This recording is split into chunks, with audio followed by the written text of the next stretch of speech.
આજે હું આ પ્રિડિક્ટ કરું છું આ વાળા શોમાં કે નેક્સ્ટ 10 યર્સ જેવું આ પોલિસી આવ્યું એવું ગ્રીન પોલિસી આવશે ગવર્મેન્ટના તરફથી, જ્યાં કમ્પલસરી બધાએ કમ્પલસરી ગ્રીન બિલ્ડિંગ્સ જ બનાવવા પડશે. IGBCની એક સબમિટ, એક મોટી સબમિટ મુંબઈમાં આયોજન થઈ રહ્યું છે, તો મુંબઈ અને મહારાષ્ટ્ર માટે આનું કેટલું મહત્વ રહેશે? તમે મેમ અગર જોયું હશે તો હમણાં જે રિપોર્ટની આપણે વાત કરી એમાં પણ ગ્રીન બિલ્ડિંગનું એક બહુ વધારે કોન્સન્ટ્રેશન હતું.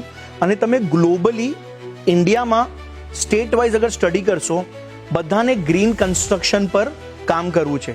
સો ઇન્ડિયન ગ્રીન બિલ્ડિંગ કાઉન્સિલ, જે કે એક બહુ જ સ્ટ્રોંગ રેટિંગની સંસ્થા છે, ગવર્મેન્ટ સાથે કનેક્ટેડ છે અને ગવર્મેન્ટને પોતાના ઇનપુટ્સ પણ આપે કે કેમ ગ્રીન બિલ્ડિંગ બનાવવું જોઈએ અને એના નોર્મ્સ ડિસાઇડ કરે. એ લોકો હમણાં આપણું જે જીઓ છે, જે સૌથી વર્લ્ડનું એક સૌથી મોટું સારામાં સારું કન્વેન્શન સેન્ટર કહેવાય, ત્યાં એ લોકો એક ગ્રીન સમિટ કરવા જઈ રહ્યા છે. અને ત્યાં પૂરા વર્લ્ડથી જે ગ્રીન પ્રોડક્ટ્સ બનાવે છે યા ગ્રીન પ્રોડક્ટ્સમાં ઇન્ટરેસ્ટેડ છે એવા લોકો આવશે. એ લોકો ઇવન સ્ટુડન્ટ્સને આ વખતે એ લોકોએ પાર્ટ બનાવ્યો છે આ વાળા પાર્ટમાં, કેમ કે આજે ગ્રીન બનાવવું ઇઝ નોટ ઇમ્પોર્ટન્ટ, ગ્રીન સાથે ગ્રીન લાઇફસ્ટાઇલ આપવું એ પણ એક બહુ મોટું છે. તો એમના જે પ્રેસિડેન્ટ છે માલા સિંહ, વેરી ગુડ લેડી, એને પૂરા ઇન્ડિયાના લીડરશિપને સાથે લાવ્યા છે અને આ વખતે મુંબઈમાં થવા જઈ રહ્યું છે.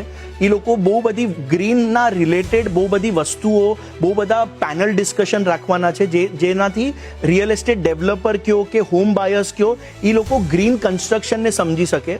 અને મારા હિસાબથી આજે હું આ પ્રિડિક્ટ કરું છું આ વાળા શોમાં કે નેક્સ્ટ 10 યર્સ જેવું આ પોલિસી આવ્યું એવું ગ્રીન પોલિસી આવશે ગવર્મેન્ટના તરફથી, જ્યાં કમ્પલસરી બધાએ કમ્પલસરી ગ્રીન બિલ્ડિંગ્સ જ બનાવવા પડશે.